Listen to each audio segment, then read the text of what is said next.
Israel पर आरोप लगते रहे हैं कि वो अपने ऊपर होने वाले हमलों और उससे हुए नुकसान को छिपा ले जाता है। उसके इस काम में अमेरिकी और अन्य पश्चिमी मीडिया उसका साथ देते हैं। उसके दुश्मन हमास और हिजबुल्लाह ने इजराइल की इस होशियारी का तोड़ खोज लिया है। अब ये हथियारों में बेहतरीन ढंग से कैमरे लगाकर इजरायली ठिकानों पर हमला करते हैं। उन हमलों की रिकॉर्डिंग कर ये संगठन बाकायदा वीडियो फुटेज भी जारी करते हैं। दरअसल इजराइल और हमास हिजबुल्लाह के बीच जो युद्ध चल रहा है, इसमें ऐसा नहीं है कि किसी एक का पलड़ा भारी है। यानी इजराइल और हमास हिजबुल्लाह में किसी एक को ये नहीं कहा जा सकता कि ये मजबूत स्थिति में है, क्योंकि इजराइल के साथ भले ही अमेरिका पूरी ताकत के साथ खड़ा है, लेकिन हमास और हिजबुल्लाह भी किसी भी मामले में कमजोर नहीं है। उनके पास एक से बढ़कर एक आधुनिक हथियार है। खुद अमेरिका और इजराइल के सैन्य मामलों के कई जानकार हमास और हिजबुल्लाह के हथियारों की ताकत और क्षमता पर आश्चर्य जता चुके हैं। बात यहाँ फंसती थी कि इजराइल जब हमास और हिजबुल्लाह पर हमले करता है तो उन्हें तो दिखाया जाता है, और कुछ लोगों का तो ये भी कहना है कि कई बार उन हमलों को बढ़ा चढ़ाकर भी दिखाया जाता है। इसके साथ ही इन समूहों की ताकत और क्षमता को भी बहुत छोटा बताया और दिखाया जाता है। वहीं जब हमास और हिजबुल्लाह इजराइल पर बड़ा हमला भी करते हैं तो पहले तो इजराइल उसे छिपाने का प्रयास करता है, और जब छिपा पाना संभव नहीं होता है तो उसकी कोशिश रहती है कि इन हमलों को छोटे हमले की तरह दिखाया जाए, हमले से हुए नुकसान को भी कम दिखाया और बताया जाए। ऐसा करके इजराइल के प्रधानमंत्री बेंजामिन नेतन्याहू अपने मददगार देशों और अपने देश की जनता को बरगलाकर अपने राजनीतिक फायदे के लिए युद्ध को लंबा खींचते जा रहे हैं। यह आरोप उन पर लगते रहे हैं। अब वो अपने ऊपर होने वाले हमलों को नहीं छिपा पाएंगे, क्योंकि हमलों की रिकॉर्डिंग के साथ ही अब हिजबुल्लाह हमलों की डिटेल भी जारी कर रहा है।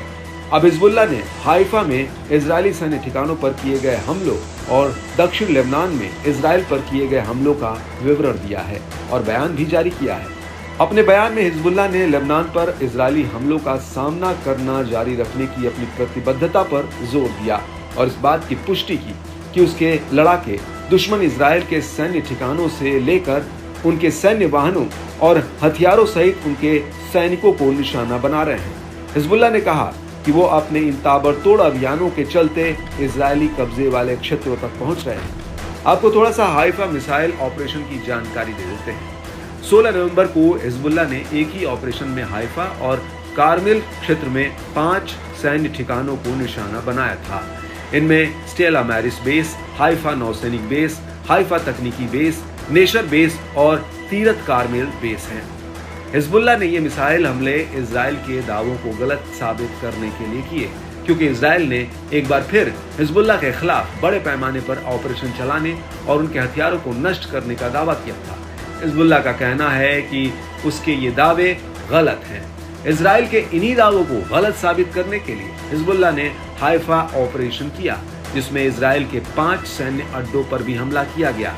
इन हमलों से हिजबुल्लाह ने यह बता दिया कि इजराइल झूठे दावे कर रहा है। अगर इजराइल ने उस पर इतनी बुरी तरह से हमला किया होता तो वो इजराइल पर हमला करने की हिम्मत ना कर पाता। हाइफा ऑपरेशन के जरिए हिजबुल्लाह ने दिखा दिया कि उसके पास अभी भी कई दुश्मन सैन्य ठिकानों को एक साथ उड़ाने की ताकत और क्षमता है। उसके पास लेटेस्ट रॉकेट से लेकर बेहतरीन आधुनिक हथियार है।